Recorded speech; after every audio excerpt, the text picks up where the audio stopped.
Tons of people that decide they want to move to Montana make that decision when they're here visiting in July, but they're not really prepared for this.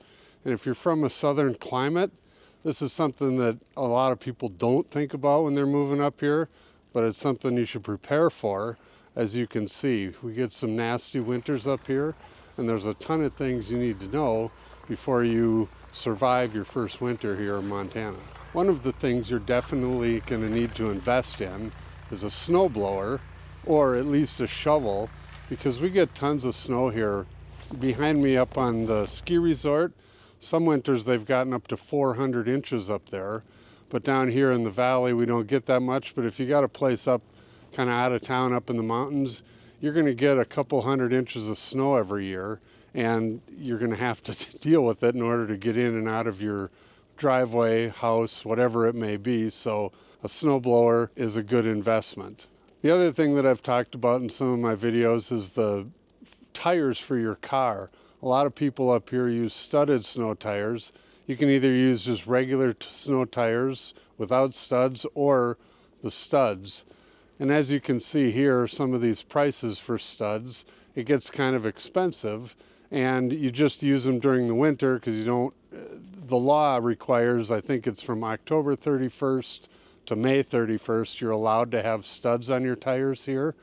But during the summer, obviously, even if they allowed it, you don't want to do that because they'll just wear them down. And with the cost of these tires, you definitely want to preserve the studs as long as you can. I usually get about 3 seasons out of them. That's been how it's worked out for me so far, but I definitely recommend the studs. So we just started getting snow here yesterday, but before the 2 days before that, it rained all day, every day, both days, and so there's a good layer of ice under all this snow.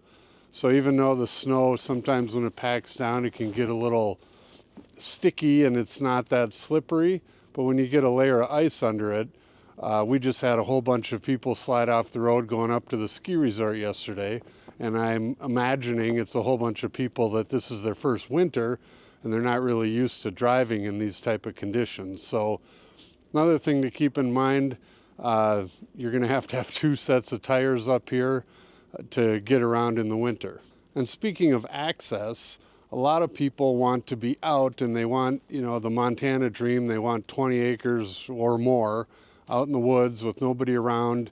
The problem with that is you're looking at it. It can be very difficult to access some of these properties because the county or city isn't going to plow way out to some of these areas. So a lot of times you're going to be responsible for the plowing to get in and out of these spots. I would suggest making sure you know what is plowed, how far it's plowed, and what you're getting into before you purchase one of these properties and get out there and the first winter you realize you're stuck. So make sure you know who's plowing it, or line somebody up to plow it, or have a pickup of your own with a plow on it, because you're definitely going to have trouble getting to some of these spots in this time of year. If you're thinking about building a house up here, a lot of people use metal roofs, and they're the best for getting rid of the snow, or, you know, letting the snow slide off of your roof. If you don't have a metal roof, sometimes, you know, we had a carport at our house that had it was just a flat roof on it, and there were some winters where I had to shovel it 4 times to avoid it from collapsing. Obviously, the new building standards, the roofs are strong enough, but we do have some winters where it gets a little sketchy if you have a regular shingled roof and the snow starts piling up and you don't have any sort of heating tape up there or anything like that. Another thing that you can get into with that is ice dams that can cause damage and cause leaks. And again, another thing you want to keep in mind and take care of up front, so you're not dealing with these problems in the middle of winter when it's much more difficult to do work up on a roof. Another thing that people have a hard time with up here if they're coming from the south is the driving. Whether you have 4-wheel drive, which everybody should, and studded tires, that still isn't going to do you any good when you're coming down a hill and hitting the brakes, you start sliding, and it can be very dangerous. And every year after the first snowfall, we see all the newer people in the ditch because they're not used to driving in this and they're not comfortable driving in this.